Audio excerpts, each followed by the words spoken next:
당뇨라는 것은 말이죠. 우리 눈이 침침해지기도 하고 손발끝이 썩어서 잘라내야 하는 무서운 병입니다. 몸 안에 독소가 쌓여서 점점 위험해지기도 하고요. 그런데 당뇨에 제일 안 좋은 게 뭔지 다들 아시지요? 바로 설탕입니다. 설탕만큼 당뇨에 해로운 것도 없어요. 하지만 설탕만큼이나 당뇨를 부추기는 습관들이 있습니다. 우리가 잘 모르는 그런 음식들이지요. 그 내용에 대해 오늘 좀 이야기해 보려고 합니다. 본격적인 이야기에 들어가기 전에 구독과 좋아요 한번 부탁드리겠습니다. 자, 그럼 첫 번째부터 시작해 보겠습니다. 자주 먹는 습관, 그리고 야식을 자주 먹는 거. 이게 당뇨를 부르는 지름길입니다. 식사를 자주 하시면 우리 혈당이 계속 오르게 되고, 그러면 췌장에서 인슐린을 계속 분비하게 되거든요. 인슐린이란 것은 몸에 있는 호르몬 중 하나인데요. 우리가 음식을 먹었을 때 혈당이 오르잖아요. 그때 과도하게 높아진 혈당을 정상화시키기 위해 인슐린이 작용을 하는 겁니다. 그러면서 혈당을 내리고 간이나 근육의 글리코겐 형태로 저장하고요. 저장 공간이 다 차면 나머지는 지방으로 쌓이게 되는 겁니다. 그러니까 음식을 과하게 먹으면 살이 찌는 이유가 바로 인슐린 때문이라는 겁니다. 그러면 췌장은 계속 과부하가 걸리고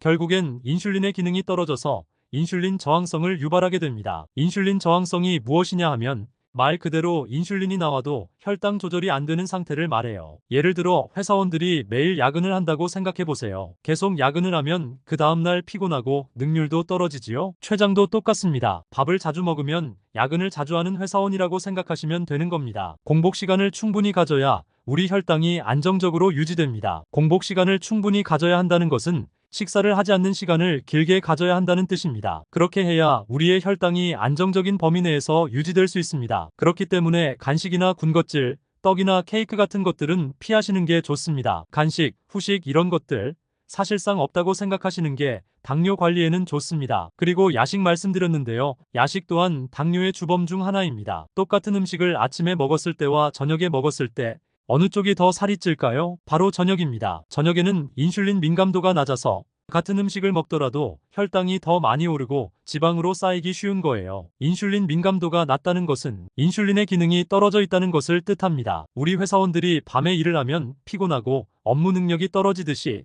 인슐린도 저녁에는 일을 잘하지 않으려는 경향이 있습니다. 그렇기 때문에 저녁에는 가능하면 식사를 일찍, 늦어도 8시 이전에 마치시는 것이 중요합니다. 그리고 아침과 점심을 영양소가 풍부하게 제대로 챙겨 드시는 것이 저녁 늦게 배고픔을 막을 수 있는 방법입니다. 아침과 점심이 부실하다 보면 자연스레 저녁 늦게 허기질 수밖에 없거든요. 또 하나 안 좋은 습관은 국에 밥을 말아 먹는 것입니다. 설렁탕이나 곰탕집에 가면 밥을 국에 푹 말아 드시는 경우가 많으시죠. 이렇게 먹으면 음식을 제대로 씹지 않고 더 빠른 속도로 섭취하게 됩니다. 그러면 혈당이 급격히 오르는 요인이 될 수 있어요. 그래서 가능하면 밥과 국을 따로 드시고 음식을 충분히 씹어서 천천히 섭취하시는 것이 좋습니다. 제가 항상 강조하는 것이 혈당 스파이크인데요. 혈당이 급하게 오르는 것을 혈당 스파이크라고 합니다. 혈당 스파이크가 많이 일어날수록 인슐린 분비량이 많아지고 인슐린의 기능이 점점 저하되는 방향으로 갑니다. 그렇기 때문에 우리는 항상 음식을 먹더라도 혈당이 완만하게 올라가고 안정적으로 유지될 수 있는 식습관을 가지는 것이 중요합니다. 그래서 쉽지 않겠지만 너무 급하게 밥을 드시지 마시고요. 당뇨를 위해 천천히 식사하는 습관을 들이시는 것이 좋을 것 같습니다. 특히 아침에 바쁘시잖아요. 그런 분들은 30분만 일찍 일어나 보세요. 그럼 나만을 위한 30분이 생기는 거잖아요. 그 시간을 활용해 천천히 좋은 음식을 드시는 시간을 가지면 좋을 것 같습니다. 그리고 우리가 잘 모르지만 설탕만큼 위험한 음식이 또 있습니다. 바로 과일입니다. 과일마다 조금씩 다르긴 하지만 과일 성분을 잘 보면 대부분이 수분으로 되어 있고 우리 몸에 좋은 비타민 같은 것들이 들어있습니다. 그런데 비타민보다 더 많은 양이 과당, 즉 당이 들어있는데요. 이 과당이 포도당만큼이나 우리의 혈당을 빠르게 올리는 물질입니다. 그리고 포도당보다 지방으로 더 쉽게 저장되기도 해요. 당뇨의 원인 중 하나가 지방입니다. 지방이 많을수록 당뇨의 위험성이 높아진다고 생각하시면 돼요. 물론 과일에는 몸에 좋은 성분이 많습니다. 하지만 좋은 성분을 섭취하기 위해 많은 당을 같이 섭취하는 것은 위험할 수 있습니다. 과일을 꼭 드셔야 한다면 당지수가 낮은 과일을 드시는 게 좋습니다. 가장 좋은 것은 베리류입니다. 블루베리가 가장 좋고요. 딸기나 라즈베리 같은 것도 괜찮습니다. 특히 블루베리에는 안토시아닌이라는 항산화 성분이 풍부해 우리 몸을 젊게 만들고 노화 방지에도 도움이 됩니다. 그리고 당뇨를 유발하는 음식 중에 술이 있습니다. 술, 즉 알코올은 우리 몸에 독소로 작용한다는 거 다들 아시죠? 혈관에서 해독 과정을 거쳐 알코올을 분해해서 몸 밖으로 배출하게 되는데요. 간이 원래 해야 할 일이 너무 많은데 거기에 술까지 와서 일을 얹어주면 간이 원래 해야 할 다른 일들을 잘 못하게 됩니다. 그중 하나가 각종 대사 기능을 조절하는 일인데요. 술 때문에 간이 피로를 많이 받게 되면 대사 기능이 떨어지면서 당뇨를 유발할 수 있습니다. 술은 우리 몸 구석구석에 지방을 쌓이게 하는 주범이기도 합니다. 특히 지방간이라고 들어보셨을 텐데요. 간에 지방이 쌓이게 하는 대표적인 원인이 바로 술입니다. 그러니 당뇨 예방을 위해서라도 술은 꼭 줄이셔야 합니다. 또한 당뇨에 탄산음료가 안 좋다는 건 다들 알고 계실 텐데요. 건강을 생각해서 제로 콜라 같은 것들을 드시는 분들도 계십니다. 하지만 중요한 건 설탕 같은 단맛에서 멀어져야 하는 거거든요. 제로 콜라도 단맛이 나는 것은 마찬가지이기 때문에 설탕 의존도를 끊기는 어렵습니다. 그래서 저는 제로 콜라도 그렇게 추천드리진 않습니다. 또 다른 당뇨의 위험한 습관은 운동 부족입니다. 우리가 살이 찌는 원인이 먹는 것에 비해 움직임이 부족한 거잖아요. 운동량이 부족한 분들이라면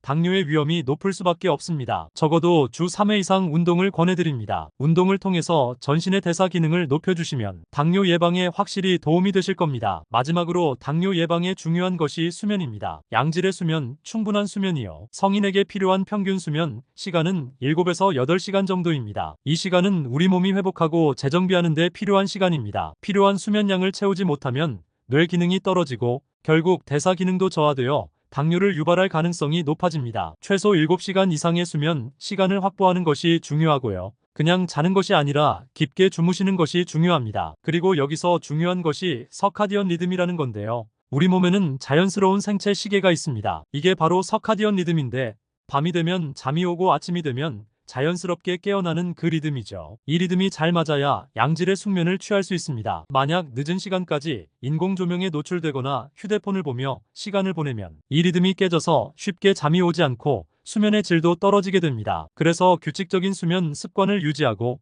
늦은 밤에는 가능하면 밝은 불빛을 피하시는 게 우리 서카디언 리듬을 잘 유지하는 데 도움이 됩니다. 깊은 수면을 위해서는 커피 섭취를 줄이는 것이 좋습니다. 커피를 드셔야 한다면 정오 이전에 드시는 것을 추천드립니다. 커피의 반감기는 6시간이라고 하는데요. 만약 오후에 커피를 드신다면 자정에도 커피 성분이 몸에 남아 숙면을 방해하게 됩니다. 그러니 수면을 위해서는 커피를 아예 끊거나 적어도 오후에는 드시지 않는 것이 좋습니다. 이렇게 한 달만 생활해 보시면 정말 푹 잤다는 느낌이 뭔지 아실 겁니다. 수면은 그저 자는 것보다 깊게 자는 숙면이 중요합니다. 그리고 숙면을 위해서는 최소 자기 1시간 전에는 밝은 빛이나 전자기기를 멀리 해주셔야 합니다. 저 같은 경우 집에 오면 하얀색 형광등은 다 끄고 주광색 스탠드 하나만 작게 켭니다. 그리고 자기 1시간 전부터는 휴대폰이나 컴퓨터, TV는 모두 끄고 집에 들어가기 전에 해야 할 연락이나 일들은 미리 마무리 짓습니다. 또 잠을 잘 자기 위한 저만의 팁이 있다면 독서입니다. 다만 독서 중에도 조금은 무겁고 재미없는 책을 읽어보세요. 그러면 10분 만에 잠이 올 겁니다. 이건 제 경험이니 자신있게 추천드립니다. 그리고 당뇨를 예방하기 위해 중요한 습관 중 하나는 스트레스 관리입니다. 스트레스 받는 상황을 최대한 피하시는 게 좋습니다. 스트레스를 받으면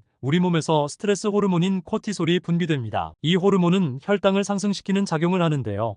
혈당이 오르면 그에 반해 인슐린이 분비되게 됩니다. 그러면 또 인슐린이 자주 나오게 되니 결국에는 췌장과 인슐린의 기능이 떨어지는 것이죠. 그래서 스트레스를 잘 관리하거나 피하는 것이 중요합니다. 특히 다이어트를 할 때 너무 스트레스 받으며 음식 조절을 하면 오히려 독이 될 수 있습니다. 그러니 다이어트를 하시는 분들은 무리하게 어렵고 힘든 방법보다는 자신에게 맞는 오래 지속할 수 있는 방법을 찾으시는 것이 좋습니다. 오늘은 설탕만큼이나 당뇨의 안 좋은 습관들에 대해 알아보았습니다. 현대인들이 흔히 겪는 대사 질환인 당뇨, 고지혈증, 고혈압 같은 것들은 결국 다 생활 습관에서 시작되는 증상들입니다. 그렇기 때문에 오늘부터라도 좋은 습관들을 하나씩 만들어 나가신다면 평생 당뇨 걱정 없이 건강하게 사실 수 있을 거예요. 오늘 영상이 도움이 되셨다면 구독과 좋아요 부탁드리고요. 주변에 당뇨로 고생하시는 분들이 계시다면 널리 공유 부탁드리겠습니다.